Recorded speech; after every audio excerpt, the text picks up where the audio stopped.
Hey, it's Liz Kelly. Here's what's going on in the Ringer universe for the rest of the week.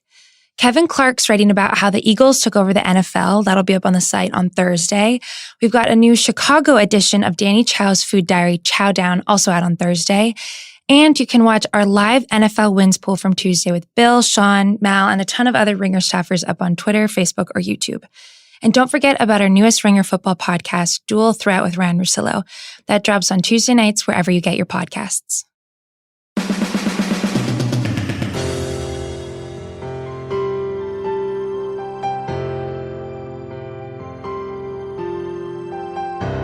Welcome to Bachelor Party. I'm Juliet Litman. Lauren Zima's here. We're going to talk so much paradise. But first, the Ringer's greatest podcaster, David Shoemaker from The Masked Man Show, is on the line. Hi, Shoemaker. How are you doing, Juliet? I'm great because I'm excited about Colton as The Bachelor. But I'm in a very small minority. You are on Colton. You're the only one on Colton Island. I'm on Colton Island. I'm buying up all the real estate. I love real estate, so I'm excited about it. And I think he's going to be good. And, the reaction in our Slack room, our Slack channel, The Bachelor, in Ringer Slack, was everyone was so angry. And I started trying to defend it. And then you, noted wrestling expert, popped in and had you literally joined the channel to drop some knowledge. And you shared this whole wrestling theory that applies. So can you explain from a wrestling standpoint why Colton is a bad bachelor? First of all, let me give you a little bit of background to me joining the channel. My fiance and I have been watching The Bachelor, for the past couple of years. Not always Bachelor in Paradise, but we're all in on this season. And we missed Monday's show because it was a holiday. And when I woke up, I saw the news that we had a Bachelor selected. It was going to be Colton. And my fiance was still asleep. And so when I was leaving, I woke her up and I was just like, before you get up, I just have to say, don't look at your phone if you don't want to be surprised, if you don't want to get some bad news before you see the episode of the show. And she already knew. She was like, what? She checked out Reality Steve. But this was like a real moment in our relationship because we were both very disappointed by this news because we felt like we weren't going to have The Bachelor. Now we might have it, but this is where the wrestling stuff comes into play. I dropped into the channel to say I'm out on Colton, and this is why. In the pro wrestling world, use loosely. Yes, carry on. In the pro wrestling world, there's a thing called heat, H-E-A-T, heat. So, there's a lot of words for the reactions that you get. A good reaction from the crowd is called a pop. A general bad reaction is called heat. And heat's not a bad thing. Like Roddy Piper back in the day got heat from the crowd and you hated him so much that you wanted to show up and watch him get his butt beat, right? All the great villains get heat, and it's what you're trying to get. It's a good thing. But there's a separate... Want to bring the heat. Yes, exactly. There's, frankly, a huge percentage of bachelors and just bachelorette contestants over time that have a good sort of heat, like Jordan this season has, he came in with all this heat, but it was just I want to see what this crazy, with this super irritating dude is going to get himself into. Right. And a lot of the bachelors recently that we named, when I asked the office, I was like, what's the best example of a bachelor that you watch because you hate him? And in the small New York office, six out of the past 7 bachelors were named. Like everybody hates so many of these bachelors. That is true. The Bachelor is usually hated. You're also in a position where you are breaking hearts. You're being mean. You're sending people home. So of course you're going to be hated. Right. So in pro wrestling, there's a subsection though of heat called go away heat. It's known more familiarly as X-Pac heat, after a wrestler named X-Pac who everybody just really didn't care at all about and they wanted him to go away. And that's what I feel like Colton has. And the other term for it, I guess I should say, that's the most pertinent here, is it's called change the channel heat, because it's not a bad guy that you want to see get beat up. It's not a bad guy that you want to see what devious thing he's going to do next.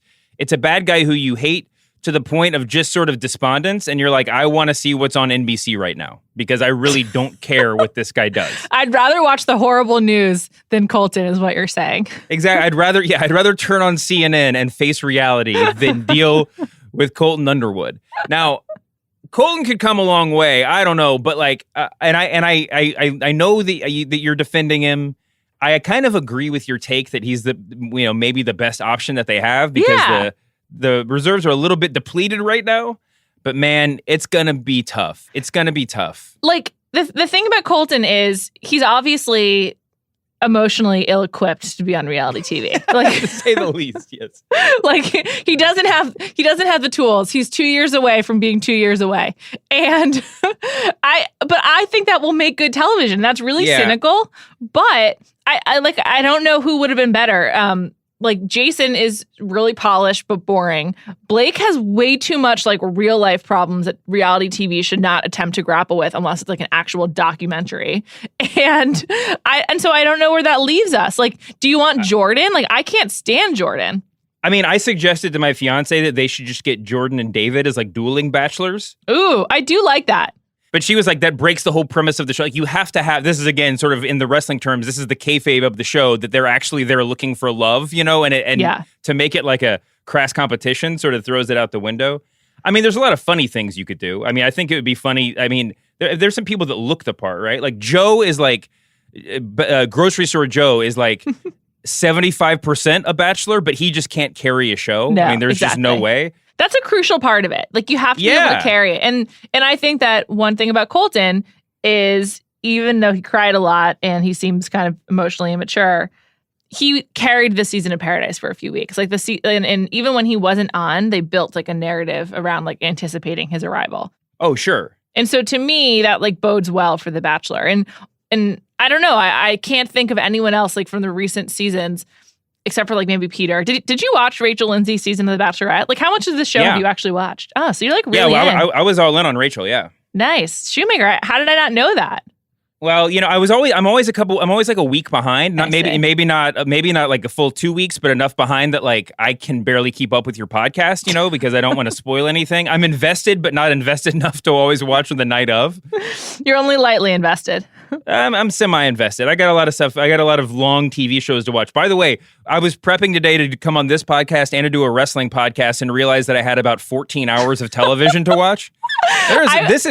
Bachelor in Paradise is like huge commitment. I was like that last night. I was catching up and I was like, I have 5 hours of The Bachelor to get through and it's already 9 p.m. It was like, it's a lot.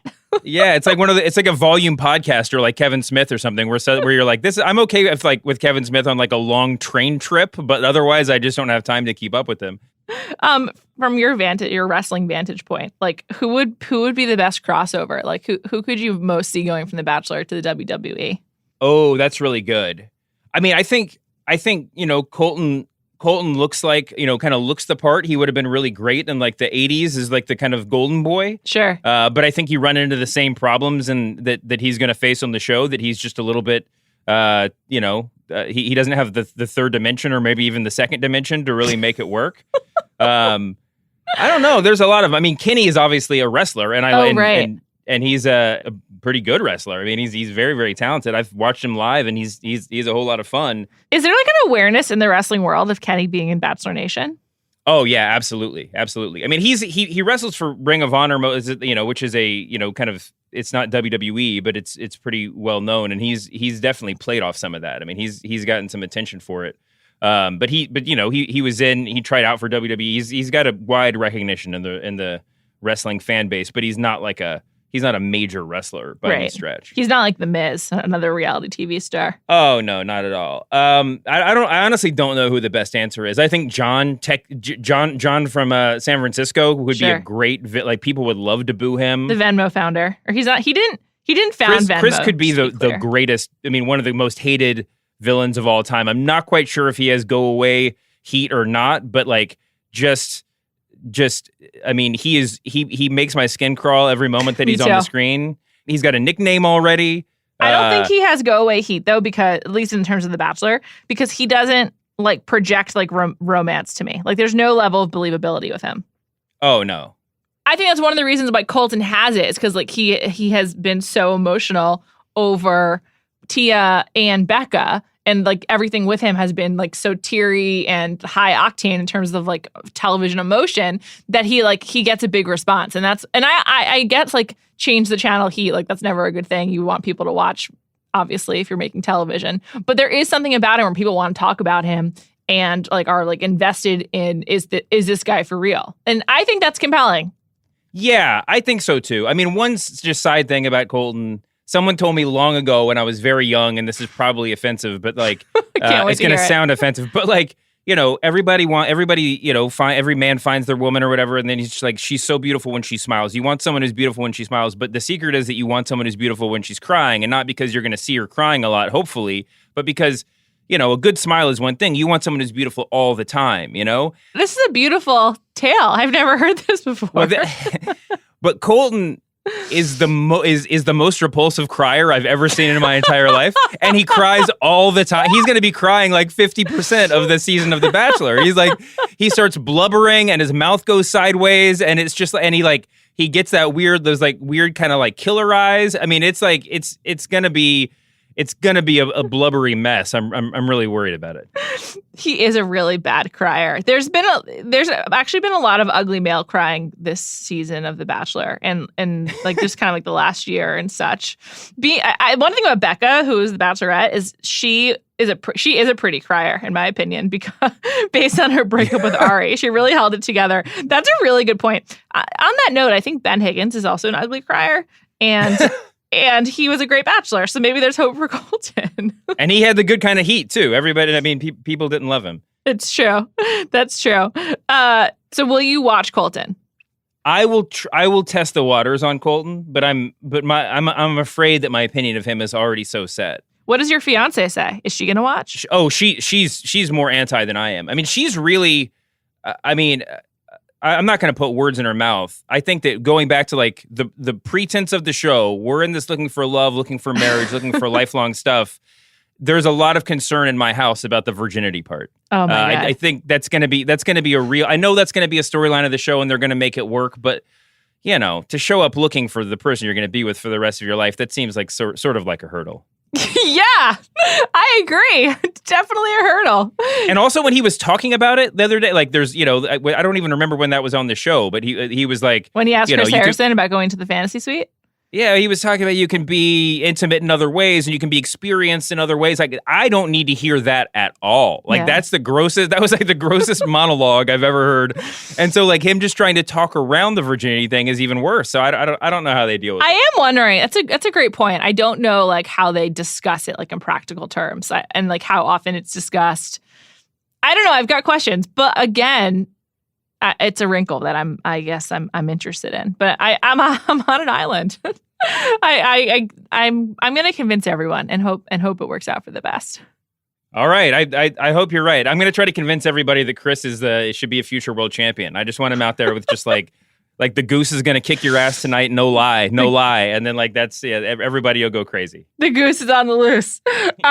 Shoemaker, thanks so much for bringing your expertise. Everyone, if you want to know more about wrestling, catch Shoemaker on The Masked Man Show, also on Wednesdays. Thanks again, David. Thanks for having me. This is fun.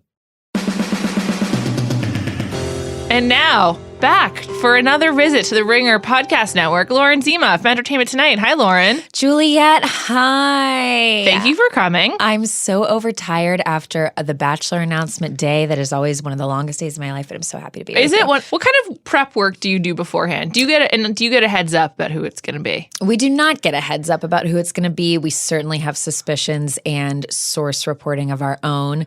I think we knew it was probably going to be Colton, so we had some articles prepped, some videos prepped, ready to go, Nice. But it's still just, then you've got to react to the reaction and see what everybody's saying. And I got Sean Lowe on the phone to talk about that virgin bachelor life. Well, well, Sean wasn't actually a virgin, which is a crucial difference. He was abstaining until marriage after having sex in his mid-20s. Yes. So it's also really different for a man to be like, I'm a virgin again. Like, that's quite different. I just want to say. But this is not the same thing. And Sean Lowe, I don't think we knew that much about him when he got the gig. What I had forgotten was that it didn't really come out until after the entire season had filmed that he wasn't having sex. Like, it was sort of kept under wraps, and he reminded me of that. Not maybe kept under wraps on purpose, but it just wasn't super talked about. Colton's going into it with everyone knows he is a straight up full-on virgin. And Colton has so much baggage. Like, just so, even coming out of Paradise, he's got so much baggage. So one thing that's come up a lot in the last 6 months in Bachelor Nation is length of relationship and impact of said relationship. Because there's a lot of like shifting going on. Becca was engaged, and then 2 months later, she became the Bachelorette. And then Ashley and Kevin were dating. Revelation on Paradise this week that she cheated on him, which I actually don't think was out there before. Oh, really? I feel like I knew that. I think it was like in the dark with the dark Bachelor web, but it wasn't like part of the official Bachelor Nation narrative that Ashley cheated on Kevin with Jared. Well, I guess your definition of what cheating would be, I knew that they had had a kiss and that they had gone on a trip together. Yeah, the St. Lucia thing. Yeah. The famed St. Lucia. St. Lucia. Yeah. So anyway, so she dated Kevin for 2 months and essentially 2 months, maybe like a little bit longer. I'll call it 3 to be kind. And then she gets engaged. And now Colton had this dalliance with Tia. And now he's the Bachelor. And there's a lot of things tied up into this that I want to talk about. One is just length of time in Bachelor Nation. Watching Paradise this season, I have no idea how long they've been there for and how much time is left, day to day, week to week. I think the producers instruct them to use really broad, vague language about and this week, everything's going great. Because I believe filming only lasts for 3 weeks. Filming lasts for about a month. A month, okay. And what I also think is throwing us is that, you wear a swimsuit over and over again. Yeah. So it's what day is this? Is she wearing the black swimsuit again? Yeah, you is tweeted Colton about in that gray hoodie again? Yeah, I can't tell. And I do think that a lot of footage from just a few days of Colton and Tia, or maybe even just one day, has been used repeatedly over and over. And it makes things confusing. And I think there's a lot of reasons why people are mad about Colton being the Bachelor. One of them is because how could you do that to Tia? But I think that's bullshit. Obviously, him and Tia. I think they wanted it to work out with each other, but obviously just wasn't there. I did feel that the breakup was ill-explained and out of nowhere. That's how it felt to me. We had so much footage of Colton and Tia, then nothing, and then he was breaking up with her. And his reasoning I wasn't loving because he said, I can't give you what you deserve. That's what Eric said too when he left as well. Yeah, well, which, I'm sure that's a reason that is maybe suggested. But what that means is, well, Colton, you're about to be the Bachelor. Right. You've got to give these women what they deserve. I wish he just said, look, we went on about 2 dates about 6 months ago. Since then, this has been blown up out of proportion. Here, we really gave it a shot, and we're not vibing. We don't have that much in common. That's cool. I get that. I think Tia was on the same page as him about we're really going to try, and okay, it didn't work out. But I didn't want to hear him say that he didn't give her what she deserved. Because he needs to be what we deserve to be the Bachelor. That's true, but I don't know. That's just a line. That's just a breakup line. you're I'm past it. What? Who's truly honest in a breakup? And if you have the capacity to be truly honest in a breakup, it's probably not that deep anyway. You know what I mean? Because I don't know. There's just so much that goes into it. But I guess that I was just fine, Colton, moving on. It was obviously never going to work out. They just are both so childish. That's my problem with Colton as the Bachelor. But everyone's really mad about it. Not everyone, I guess, but there's a vocal group of people who are angry. Many of my colleagues are oh, fuck Colton. But why does the Bachelor have to be a good guy? Why does everyone want a nice guy to be the Bachelor? I actually was talking to Sean Lowe about this very thing because that's what I said, well, Sean, you know this world. Why do you think they picked Colton? Because a lot of people are comparing him to you. Mm-hmm. This virgin label, good-looking guy, former football player. And he said, I think the show does well when it's a nice guy. People like a nice guy. And what he said was that when the love story gets really deep towards the end, that's where people really need the nice guy. I guess. I don't buy that though. I think people got bored of Ben by the end, and if he hadn't slept with JoJo, it would have been. But look no at the drama longevity he's had in Bachelor Nation as the nice guy. Look at the longevity That's Sean true. Lowe's had. They become the favorites forever. That's a good point. Mm-hmm. But I think the most fun seasons as a viewer is when things go haywire or things go off the rails. Well, I will also say this season, okay, last year it felt very. Everyone was so upset it wasn't Peter, and everyone couldn't believe it was Ari, the Who is Ari thing. But this season, it did not feel to me as though it was one guy versus another. I think Jason had some fans, Blake had some fans, Colton had some fans. So how much do you know about the selection process? When did they decide on Colton? Because I've got some questions about that. I think Colton, I don't know for sure when Colton was 100% decided on, but I will say I think it was in the past couple weeks that it was really, really finalized because it really does come down to all that. I remember when Luke Pell was supposed to be the Bachelor, we interviewed him and he said that he was quite literally getting on the plane to go to GMA and they told him, nope, it's not you. Yeah, it came together really quickly with Nick. Yeah, so past couple weeks really finalized. I think Blake was very much in the running for a while, but it really, from what I've heard, came down to Colton and Jason in the end. Well, Blake posted an Instagram yesterday that an interesting Instagram, wasn't it? Let's just read his. Ooh, a reading, yes. Yeah, I mean, why not? Why not quote the man to make sure we're representing his views properly? And it was a very telling Instagram. It was a picture of him, Jason, and Colton tailgating, allegedly. And he posted, "I want to thank you all for the support over the last few months. It has been incredibly humbling and it means the world. There really is nothing like Bachelor Nation. I wouldn't change the man I am if I was the Bachelor, and I wasn't going to change the man I am to become the Bachelor. I'm excited to close this chapter and see what the future holds." Huh. Yeah. Huh. So he wasn't going to change. So do you know what that's in reference to? I don't. My guess is perhaps something about or around Men Tell All, but this is a guess.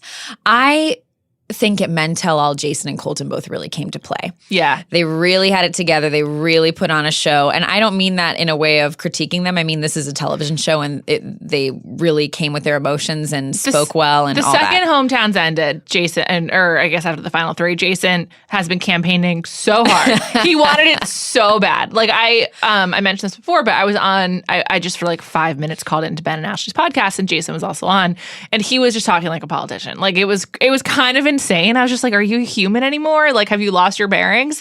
And that's not appealing as a Bachelor, like someone who wants it that bad. I mean, obviously they have to cooperate, but Jason was like full court press, like make me the guy. I think he's really smart, and he really understood the whole game of it all. He very quickly picked up on, maybe not even super consciously, but he just picked up on, oh, I do this and this does well and I speak like this and you know what I mean? Yeah. Because he's a smart guy. And he even pulled out the tears at Men Tell All, which he didn't have when Becca broke up with him. He didn't cry, but he cried at Men Tell All. Colton came to Men Tell All and showed kind of this angrier, darker, edgier side of himself and started some fights that he hadn't done before. So I think they both really came to play. And Juliet sitting here, I can't remember a dang thing Blake said at Me neither. At Men Tell All. I can't recall it. Well, is it because he wasn't there? Because he was in the final two? I mean at the finale, sorry. I'm comparing Blake to how Blake was at the finale and the live after the final rose. And after the final rose, I did not think Blake came to play. No, he didn't. But that's why I never thought he should be the Bachelor in the first place. Like, he's not a gamer. He's also like not a good narrator. I think he seems like an awesome guy that you'd be happy for your friend to date, or for you to date. Blake, sure. He is so in his head. He's so neurotic. He's just way more like cerebral, and he's been through a lot. Like, he's got a complex backstory.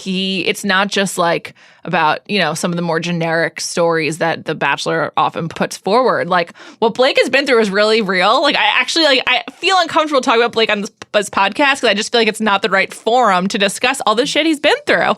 And for that reason, I just don't think he would have been a good Bachelor. Like, it's not a show that's well equipped to deal with like heavy issues as we've seen over the last couple of years. And so like, why put someone who's clearly still coping with his parents' divorce and surviving a school shooting in this position? Like, it's not a good idea. Right. Well, and the thing is, this show is a show where you drink wine and you watch it with your friends, and you want those real emotional moments, but it's not a show that's ever forayed into really dark stuff or super political stuff. It shouldn't. It's dangerous ground. Watch it. It really shouldn't. I think Colton, I'm in no way attracted to Colton, like 0%. If I saw him at a bar, I would probably laugh. I was like, how is that a real human? Like, yeah, he's objectively handsome, but like, I just think that he will be a train wreck of a Bachelor. I'm looking forward to it. Well, that's the thing, isn't it? At the end of the day, it comes down to good TV. Yeah. And if you really put Jason and Colton side by side. So Colton, former football player, good-looking guy, virgin. I know. Clearly has some issues with his family. I think he hinted a couple times. He said things like, well, I played football for other people, and my dad and I have a coach relationship. Yeah. So there's some darkness there to get into. And started his own charity, loves dogs. Picture that face on a billboard. Yeah. Jason. Smart guy.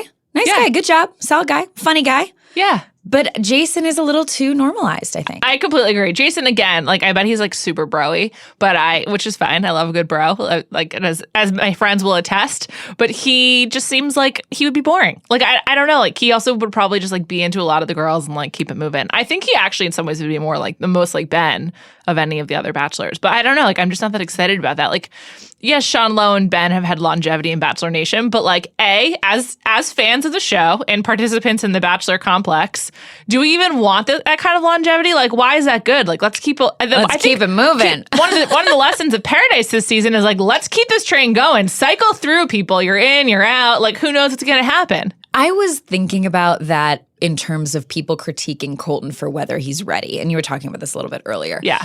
I have no judgment on that anymore at this point when it comes to Bachelor Nation. Because, yeah, look at Becca. She was engaged to Ari. Oh, whiplash moment. Now we're engaged to Garrett. Here's the thing. We can't compare our knowledge of how relationships move to how relationships move for people living in this world. Yeah. The average fan has never gone into a house, had their phone, their books, their family, their friends, their TV, every type of media taken from them to only focus on analyzing themselves and their relationships. It's crazy. It sounds crazy, but also like I feel like I would You're like that. I would thrive. I really would. Actually, this is a good segue into like, let's actually just talk about Paradise, because I haven't done that in a while. Last week, Ashley and Jared were here, which was great. So much shit has gone down. Like just this week alone, there's been 5 hours of Paradise. I don't even like know where to begin, so we're just gonna do some rapid fire, like hit the big topics. Rapid fire, just like they're rapid firing through each other. Yeah, seriously. Number one, for some reason, Eric Bigger has never been on this show, and then finally this week he got his time to shine. He was on this show. This I want to talk about him first because it connects to what you were just saying. Is like there's such a warped sense of time and like emotional stakes. When Eric said he was leaving Paradise, everyone acted like Eric was dying and he was like walking off to his own funeral. No. They were so sad and like so downtrodden and just like they seemed betrayed and hurt and like just like everything they believed in like changed in that moment that Eric was like, I gotta go, because he basically messed up like a semi-good relationship for like probably because he was more attracted to this new woman. That was crazy. Eric is a perpetual friend to me. I cannot picture Eric in a relationship. Always a bridesmaid, never a bride. I mean, even with Rachel Lindsay, remember she was like, you're kind of like my brother, more like my friend. Yeah. And then I didn't really sense a whole lot of chemistry between him and Angela. No, they never spoke. That's why they weren't on the show. No, then he's sitting there. He gave Cassie her rose, and then he's sort of upset with her because she thought, well, I thought you were into me. And he's like, oh, no, if I wasn't clear, we're friends. And I felt with both Angela and Cassie, he threw everything back on them as if they weren't in it enough, but he was really in it. I don't think Eric has any idea how to be in a relationship. He definitely ranks in the top tier of low emotional intelligence. Mm-hmm. Like the way that he even talks about feelings, like how the women relaying their conversations with him, like he obviously is ill-equipped for a relationship. But the thing is, he's everybody's friend. Like you just said, he everyone must was be so a great sad time because everyone was so devastated when he was leaving. Eric should be like a party MC, you know, where he's just like at a bar mitzvah, getting around on the dance floor. He's like a hype man. Grabbing all the moms, be like, yeah, let's get this party going. Mm-hmm. Like if there's like a lull in a wedding and everyone is like a little bit too full from the meal before they're ready to start dancing again, like get Eric out there. He's going to get the party going. Yeah. I see no sexuality in him either. Yeah, I think that's true of a lot of these guys. Like, there's not a lot of like sexual energy, which brings me to Chris and Crystal, who are two complete whack jobs. Like, those are two nutty people.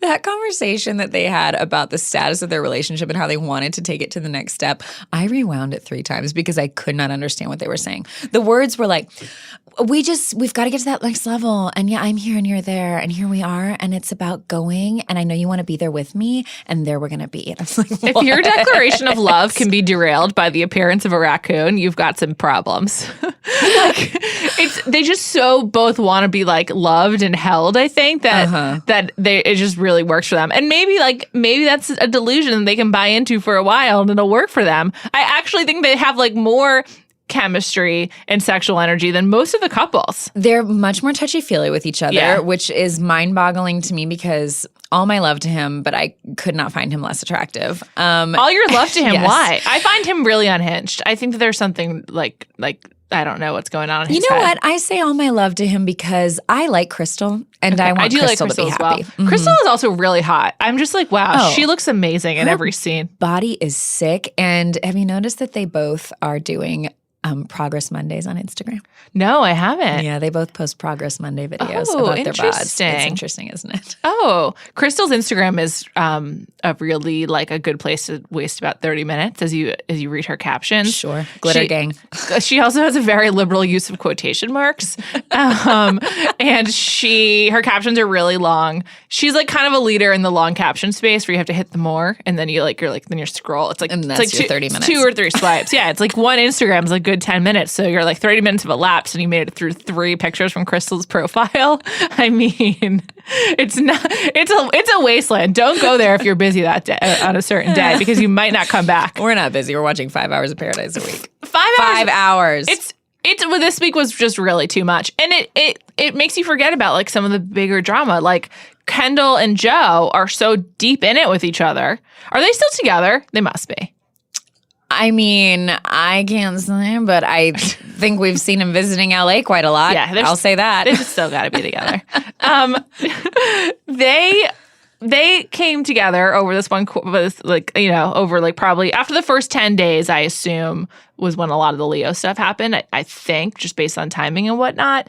And the Leo stuff is like in the rearview mirror. And that was probably like one of the most dramatic things that's like ever happened on the show where Leo and Joe almost fought each other. And he was just a raging asshole and just like a mean guy with like a loose sense of truth and reality. And I'm kind of glad that's in the rearview mirror because that's the kind of shit that I just don't want the show to like traffic in. Like Leo is an abjectly bad guy. I don't need to know if any of the allegations about him are true or not. His behavior indicates that he is like selfish and hurtful and a dick. And why is he on this show? Like, why do we, I want Colton to do The Bachelor because I think it'll be dramatic and silly. But Leo is a different kind of asshole that like I actually don't want to have on the show. It's not that he is like emotional baggage or like can't access his feelings properly. He's just a dick. What I will say is, I mean, the stuff that Becca Martinez brought up, set that aside for a second, only because if you compared Leo on The Bachelorette to the Leo we saw in Paradise, I never would have seen that coming. No, never. It's like, what? I felt like he was a totally different person. Well, that's because we didn't really see him on The Bachelorette. But he did get that one-on-one with Becca. I mean, he was, and the thing is, we didn't see him on The Bachelorette because he wasn't causing crazy drama like that with the guys, you know? He really wasn't this, for being an imposing physical type, he wasn't getting in fights with people like he suddenly did on Paradise. He was pretty chill. He was kind of the comedic relief. Remember, he'd do the side eyes to the camera. Very different person. I think— Makes you wonder how much drinking played into that. Well, I also think he's an actor, you know? And I think that maybe he dug in a little bit in Paradise and maybe he wanted to create some stuff and he was bored. God, people get bored on that beach. They really do. I don't think I would. I actually think the Paradise, I think I was Juliet, thinking about it as I watched been last to that night. beach. I think I would thrive. No, it's the smallest beach. Well, you also can't swim in the ocean there, right? I mean, you can get in a little bit. It's like the tides are too strong there or something like that. Can't vouch for the tides. I'll just say it's a small beach. The resort, while pretty, is much smaller than it looks on the show. It doesn't look big. I believe that. There's like nowhere to go. That's why I felt like when Evan and Carly and Jade and Tanner came back and they were auctioning off this date, Jordan and Jenna were like, we want to get off the beach. Everybody just wanted to go somewhere. Yeah, they want to get out of there. Yeah. I get it. I've been to like that area of Mexico and there's like a lot of like small coves and they're like, it's either like you're in the heart of Puerto Vallarta, which is like a long strip, or it's like small cove beaches that like aren't very long. Because on Bachelor and Bachelorette, you're potentially traveling, you're going out on a group date that's an activity, etc. In Paradise, you are on that beach. I just think now they're close to the end. I'm like, oh, this is like camp. Like, I get it. Everyone's like, I want to get out, but like, you also are so comfortable with each other. I was just like, this looks great. I would thrive here in Paradise. Isn't it feeling weird how they're bringing people in at this point? I don't know what the point of that is, except to cause chaos. But it's not really working. Like, Shu is not like fun drama. No, the thing is, the chaos doesn't feel enjoyable or grounded because some of the couples are so far along. You have people saying, "I love you," and then you have this girl coming in and just being like, who's single? Yeah. A lot of people are really not single, and it feels weird. The break that reminds me of you said couples who are far along. That reminds me of the breakout star Astrid. I mean, she's the winner of Paradise in my opinion. Is she? Yeah, I mean, we finally get to see she's got a great personality, and she's really close to Rachel Lindsay. And Rachel was in here a few weeks ago, 2 months ago, and she was like, "Yeah, you're gonna see that my girl Astrid's like really awesome." And she's right. Astrid does seem great and like fairly normal.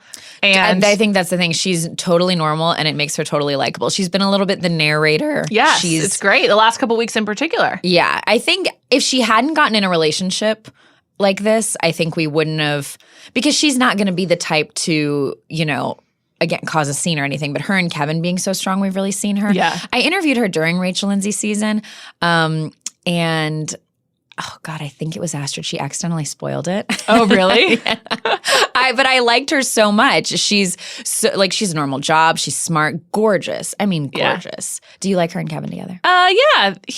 I really like him. Probably if Astrid's the breakout star line of this Paradise season was when Kevin was like, I'm a big part of Ashley's dating history. Let's leave it at that. And I was like, Kevin, we all know what you mean, man. He has had at least one little dig per episode. I feel for him, kind of. Many of my colleagues were like, it was so wrong that she got engaged in front of him. And I'm like, was it? They weren't together that long. Let's move on. They were, as I said, a generous 3 months. Mm-hmm. I mean, it seems like it's a bigger deal to him that he took her virginity than it is to her. Like, it just seems like she's like, okay, moving on. And he seems a lot more like, it was me. I was the one who did it. And that's also awkward. I can understand why she's just like, I don't really want to keep litigating this with you. And he just feels jilted. I guess. Yeah.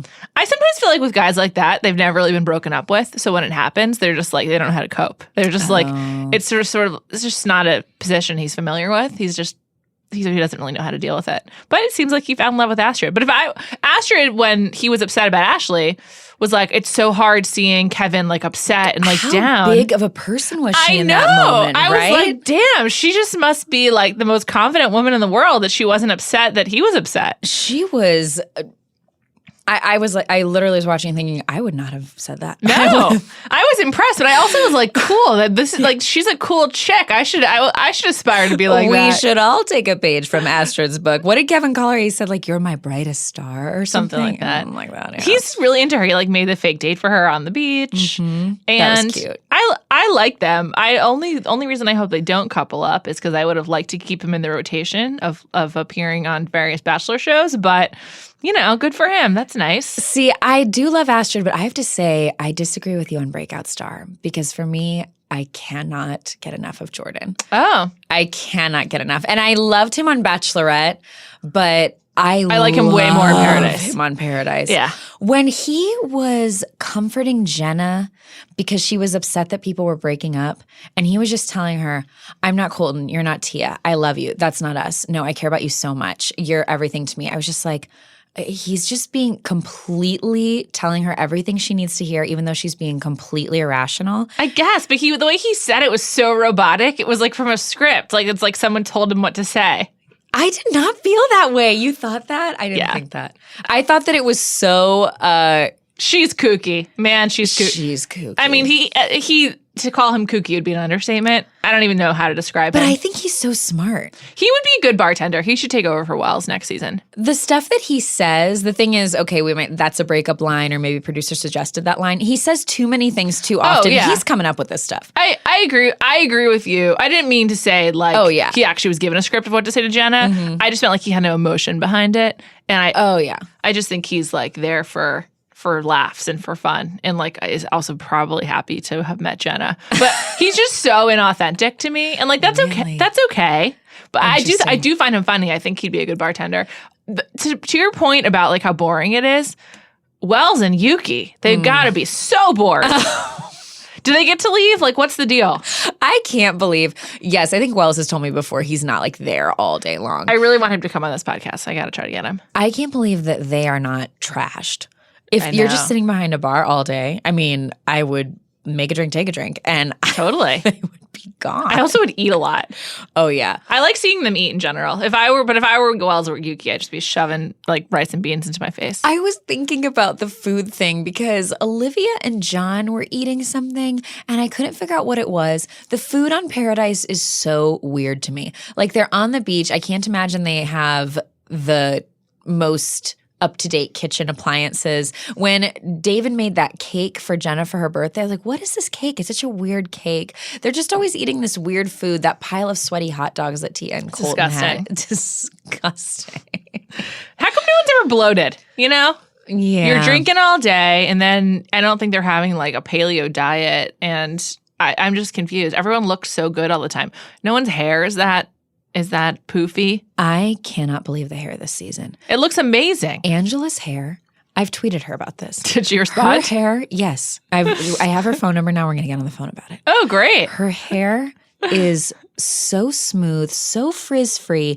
When I went down there, my hair multiplied 10 times in size from the humidity. It is unbelievable what that woman has accomplished. When I go to Santa Monica, my hair multiplies 20 times in humidity. How in the tropics of Mexico? I mean, I don't get it. Her hair is the reason that I will defend her against this Eric thing from here until the end of time. I'm on Angela's. I mean, I am too. He botched that. But that's just to say, I think that also as they get so deep into it, the real relationships, like that those probably do pressure the people who are in fake ones to be like, shit, this isn't really like right. Or I see everyone else's. I don't know. Eric's just probably emotionally unstable. And that's fine. Not everyone needs to be perfectly emotionally stable, you know? Is there someone who has not found someone or who has gone off the show who you wanted to find somebody on Paradise? That's a good question.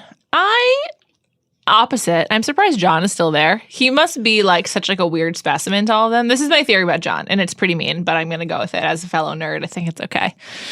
I feel like John is like a novelty to everyone on this show because he is like has a really, really substantial career. He's got really impressive achievements. He's obviously loaded, and he's also like, with the right styling, as we're seeing, handsome, but he's ultimately just like such a tech nerd that to all of these like very beautiful, less accomplished people, he's like a total novelty. And I think that's why he's getting so much traction. And that's like a really mean thing to say, but I think it's true. That's my honest opinion on John. Oh, you've heard, I think Jubilee said, I've never seen abs like that in a program. Yeah. And so he's just like, he's just a total novelty, and he's almost like a toy for all of them. Like, oh, this guy. At this point, I'm really also lost in the logistics of it all. I'm like, what rose ceremony are we on? Who's here now? How many men and women? How often do they even have a rose ceremony? Yeah, no, the logistics of Paradise, well put, is just completely inaccessible. Cluster. I have no idea. I cannot figure out why no one's into Chelsea. I think Chelsea seems like a bad person based on what she did to Annalise. I think Chelsea is also smoking hot. I think she looks great in Paradise. Stunning. The women are so much more attractive than men. It's like not even close. Ain't it always the truth?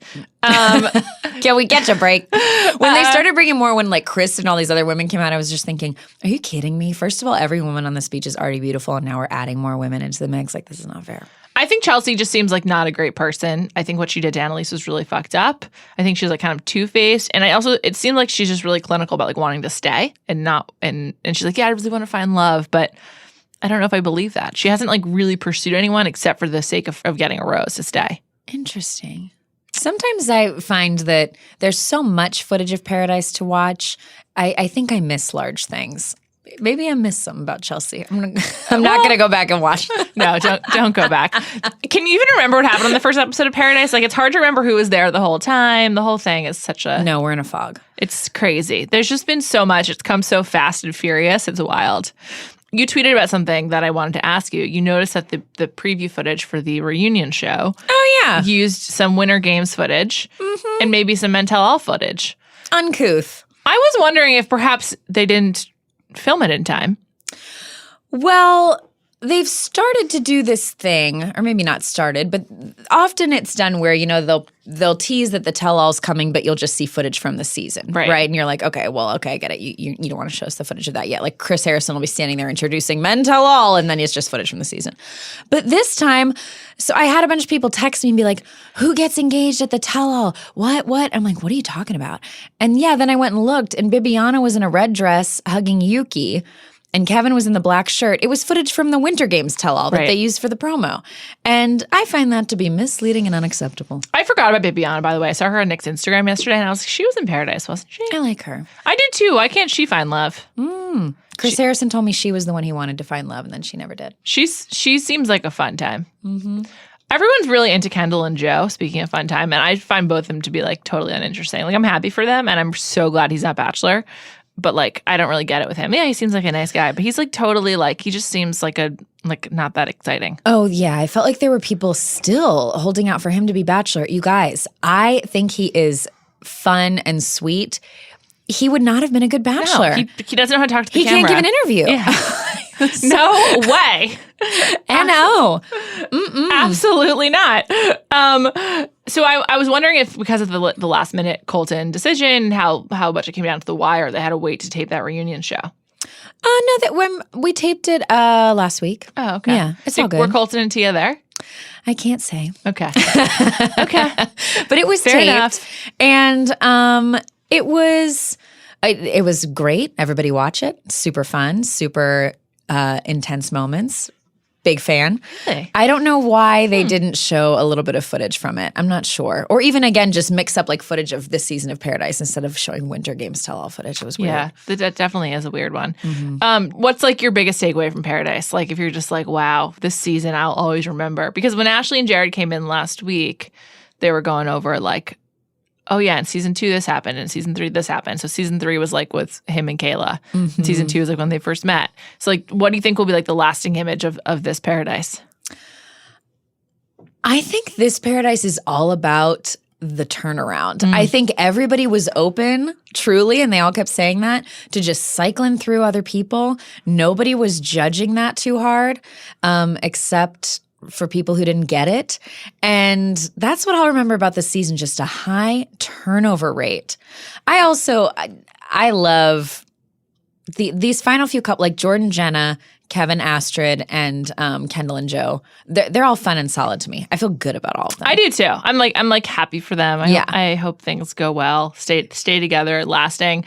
I agree that like this season was really good because there weren't couples until basically this week. Like they really deferred kind of like the stasis that tends to take over for quite a while. My biggest complaint is like I don't need Jade and Tanner and Carly and Evan to come back. And also like the thing about those couples returning that is like so silly is it gives Chris Harrison the opportunity to be like, Paradise can work. And as I think you're seeing, Paradise is working. He sounds like a cult leader trying to like convince people of a certain religion. Like this can work for you. Like he makes it seem like either like a self-help seminar for 1 month or some kind of like creepy, we're all going to drink Kool-Aid at the end of this and like hopefully we're in love. It is very creepy. I think that he should like be taken out of the mix, Chris Harrison. No offense. No offense. Juliet. But like the way that his faux like this is about love and this is a process. Like it doesn't work at all. It's too dissonant, and I honestly find it creepy. Like the two things that I was like, what? But he doesn't write those lines. I know, but I'm just saying. I'm not saying it's his fault, but his role as Chris Harrison, the kind of arbiter of love, doesn't fit in Paradise. You know what? Or change his script, I guess. Change the script, sure. But why is Chris Harrison the only one like not having fun? The producers are having fun. Like the people are having fun. Chris Harrison's still stuck being like on this journey for love. It seems like he actually enjoys being on The Bachelor or Bachelorette more than Paradise. Interesting. I think that he has to play that role, though, to ground it a little bit. I think, you know what I actually want to see? I mean, I know you do the TRTs. I want more of Chris Harrison. I really do, because I think sometimes he comes in, like that conversation him and Ben had for Winter Games when Ben was crying. That was a good conversation. And I think that Ben would not have had that same reaction with somebody else. That's true, because also he's known him for several years at this point, so I think trusts him. Yeah, I think Chris Harrison is a very, at his core, a good interviewer, and he can be a really useful tool. I just don't think they're using him in the right ways. Okay, so you're going the opposite way. Keep Chris, but make it more a better Chris. role. Yes. What if he's the bartender and Wells is the host? No, because well, you know what? And I don't know about this bartender thing.